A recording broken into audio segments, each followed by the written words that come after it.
Hello friends, high, আমি Lipika lifestyle কালেকশনের সবাইকে আন্তরিক প্রীতি, শুভেচ্ছা, ভালোবাসা, অভিনন্দন। দেখতে পাচ্ছেন প্রেমের রাস্তা এবং ড্রিঙ্ক মানে চুল্লু মুল্লু খাওয়ার রাস্তা। এই রাস্তাটার নাম হচ্ছে প্রেমের রাস্তা। আর এই রাস্তাটার এই নাম রেখেছি। এই রাস্তা দিয়ে যাচ্ছি, বুঝতেই পারছেন, হেঁটে হেঁটে যাচ্ছি। ঠিক দুপুরবেলা 12টা 12:30টার সময়, শুনশান কোথাও কোনো মানুষজন নেই। কেবলমাত্র এই রাস্তাতেই এক গাদা গুচ্ছিত ছেলে আমি দেখাচ্ছি, দেখুন, বসে বসে। এত ছেলে কোথায় ছিল আমি জানি না। এই রাস্তাতে এই দেখুন, সব মোটর বাইক নিয়ে এসে মাঠে বসে গেছে, কেউ পড়ে যেখানে সেখানে বসে গেছে, সব বোতল নিয়ে। আমার তো খুব ভয় করছে। আমি ঠিক এই রকম টাইমেও বেরোতে চাই না। আপনাদেরকে গত ভিডিওতে বলেছিলাম আমি কোথাও যাব না।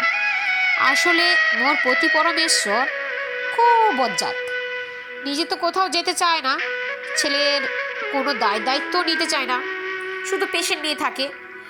আর দেখুন, আমাকে কেমন করে জোর করে ফোর্সফুলি করে চাপ দিয়ে স্কুলে পাঠালো, ছেলের স্কুলেই দেখা যাচ্ছে ছেলের স্কুল।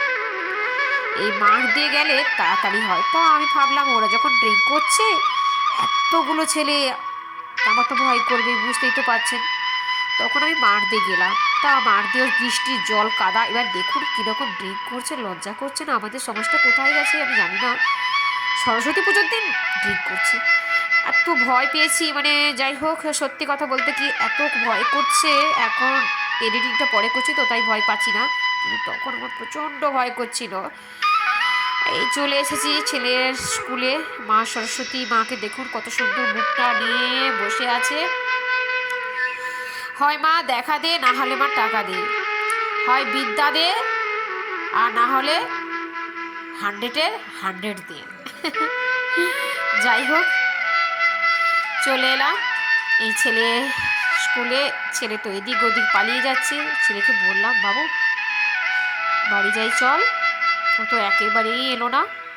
আর এই হচ্ছে আমার ছেলের স্কুলে ক্লাসের, এরা পড়ে, 8-এ পড়ে। এত সুন্দর সেজেছে। আমি বললাম, এবার তোরা কি সুন্দরী রে। আর এরা ছেলের বন্ধু। আমি বললাম, তোরা এত সুন্দর করে সেজেছিস। ওরা একটু আমার সঙ্গে ভিডিও করলো।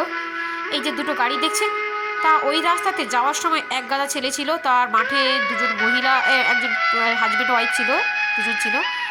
বলছে এই দিক দিয়ে তো কাদা, ওই দিক দিয়ে। আমি বললাম, ভয় করছে, আমি তো ভুলে চলে এসেছি এই রাস্তা দিয়ে, আর কি করব, এই রাস্তা দিয়ে প্রায় যাতায়াত করি।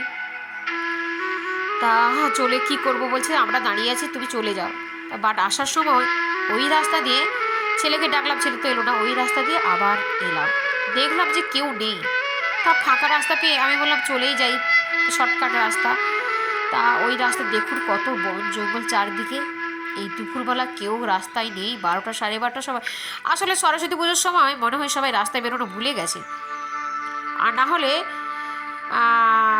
হয়তো কোথাও সিনেমা হলে গেছে, না হলে কোথাও ঘুরতে গেছে, বিভিন্ন জায়গায় গেছে। রাস্তায় কোনো মানুষ ছিল না। খুব না বললে মানে কি, না বললেই যে বলা যায় যে একেবারেই ছিল না।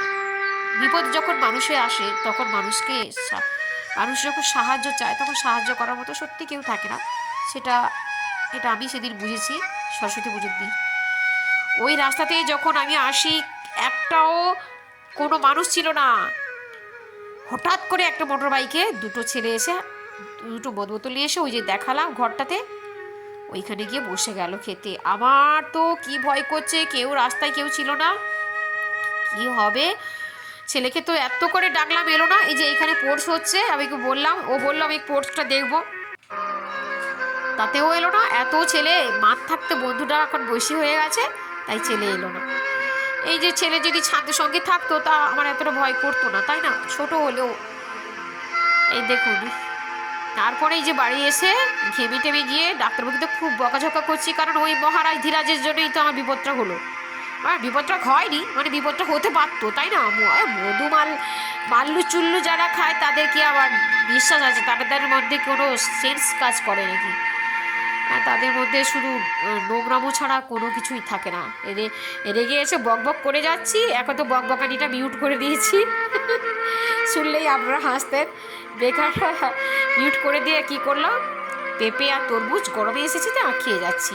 তা ওই শাড়িতেই নাচ করেছি, ওই শাড়িতেই আবার মানে ভিডিও করলাম, ওই শাড়িতেই হচ্ছে ঘুরতে যাচ্ছি, সব ওই একই রকম মেকআপেই সারাটা দিন কেটে গেল। আবার চলে গেলাম ইভিনিংয়ে, সন্ধ্যাবেলা ছেলেকে নিয়ে চলে গেলাম।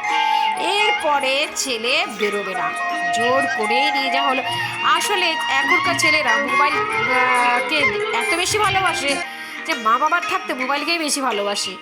মা বাবা যদি কোথাও যাবে বলে, কোথাও যদি ঘুরতে যাবে বলে, কার ছেলে কি বলে জানি না, আমার ছেলে আগেই বলে দেবে যে তোমরা যাও, আমি যাবো না, আমি বাড়িতে থাকবো। আসলে ওকে মোবাইল ল্যাপটপ দিয়ে সারা লাইফ রেখে দিলে মনে হয় থেকেই যাবে। ও বুঝতে পারছে না যে এর পরে পরিণতিটা কি হবে। যাই হোক, ওকে তো অনেক বলে কয়ে নিয়ে গেলাম। তা গেল, আমি বললাম ভিডিও কর, তা ভিডিওই করছে। দেখুন কত সুন্দর একটা, এটা হচ্ছে আমার বাড়িরই পাশে একটা এইচএস স্কুল। আর এটা হচ্ছে বলা হয় সুভাষ পল্লী হাই স্কুল। আর দেখুন খুব সুন্দর করে সাজিয়েছে।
এতক্ষণ সুভাষপল্লী হাই স্কুলটা ঘুরে দেখালাম, এবার চলে এসেছি বিএড কলেজ। এখানে প্রোগ্রাম হচ্ছে, দেখতে থাকুন, আর কথা বলবো না।